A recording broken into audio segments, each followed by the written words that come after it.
Hey everyone, welcome back to CryptoCache. Thanks again so much for joining me here. Hope you're having a fantastic day. One quick look here at Solana before the candlestick closes here on the daily.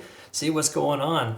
To those of you who watched earlier today and you saw the shenanigans with the House of Crypto, they have reached out trying to make things right. We'll see what happens, of course. But generally speaking, I do appreciate all the wonderful feedback. It was really awesome to see everybody come in and try to back me up in that regard too. It was funny. I felt like I had like a gang of of really rowdy, awesome people. So thank you, deeply appreciate it. Much appreciated there. What I want to talk about here, of course, with Solana is some backend data first. We'll load that up and also quickly give kudos to some of our newer members. We do have a handful of newer traders here today, so kudos to that. Make sure you read through my premium group here where you can see some of these awesome profits for the trades that we take as a community. We all learn and grow together. It's a fantastic experience. I do have live charts and trade alerts now, which albeit these are being copied by other communities now. It's, imitation is the sincerest form of flattery, right, folks? So again, I post this just kind of giving you a heads up on things that I am looking at, paying attention to with specific coins before I take the trades. So long story short here is I'm waiting for Bitcoin to pull back a little bit. I know, par for the course, before I take any long positions. Because to me right now, even though Solana will likely push to 186 and sweep that level of liquidation, I'm not much of a breakout trader and I don't like to trade into an overextended scenario. Okay, again, let's just double check and make sure if that's changed. First of all, once again, 185 to 186, a lot of liquidation there, probably somewhere in the range of 2 or 3 billion. I think if we zoom in here for the monthly, it'll probably tell us, yeah, there's 1, 1, and 1. Yeah, 3 billion. 3 billion at 185, just a little bit higher. So just know that's a very present thing with us being close to it. It would make sense for the candle wick to shoot up there just like we saw this here, kind of little FU to any shorts, sweeping those high leverage shorts and turning right around, right? Generally speaking, this is very, very much par for the course. It may not seem like a lot, but a 3% jump up and jump down or drop down, that will destroy a majority of liquidation levels because people use such high leverage. Exactly why I use no more than 5x leverage on altcoins and only 10x on Bitcoin, okay? Again, just some friendly advice there, things to kind of think about. The more you know, right? The whole rainbow thing from back in the day. I'm older than I look, by the way. Feel free to guess in the comments if you want to, just have fun with it. But either way, let's go ahead and take a quick look at the daily time frame, work our way down, and see what's up. Again, all the moving averages below the price action, that's not going to change for a while. Still bullish on this coin, even though we've been range bound and down for a little while. We are getting closer to 70, so once more, we're somewhat hitting our top, but I think we still got more room for growth, so it's not a problem. Stochastic's trying to swing up, money flow is high, that's a key takeaway here. MFI is staying above the RSI, generally a very favorable sign. Same thing as well with the 4-hour time frame when you see RSI getting closer to 70. While it is tapering off a little bit, that's telling us we have a little less buying pressure in the last 24 hours, roughly the last 14 days, 14 candles, not days.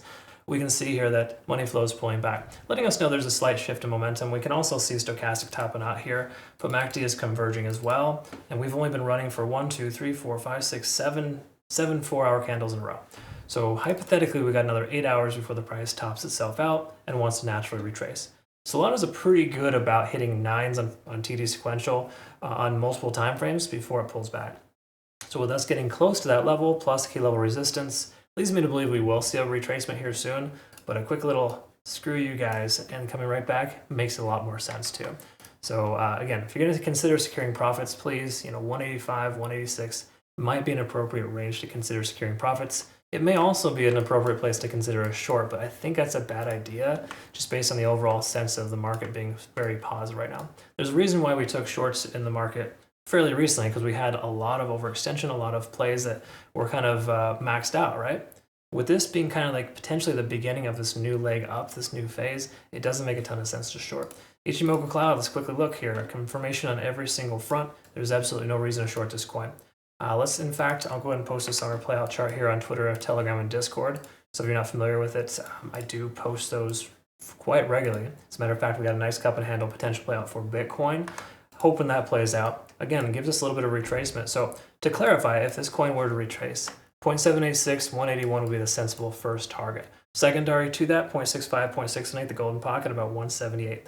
I still have my money on 178 being a good area of retracement, or more importantly, a good area to consider taking a long position, just based on it being such a consistent number that's came up here. Again, 177, 178, it's come up on multiple fib charts, it's come up on multiple volume profiles. There's a lot of reasons why I think that level is a point of contention. So once more, knowing all this, everything I've seen here so far, everything I talked about, do I want to take a trade right now? Absolutely not. It's too risky to take a long, and I think a short in general is too risky, even though it will probably pull back, and I hope it does, so we can get into good entry. I think it's better. We're better off waiting. Okay, so again, I'm adding an alert in the 178 range. Let's do 179, and then we'll go ahead and see if that alert triggers.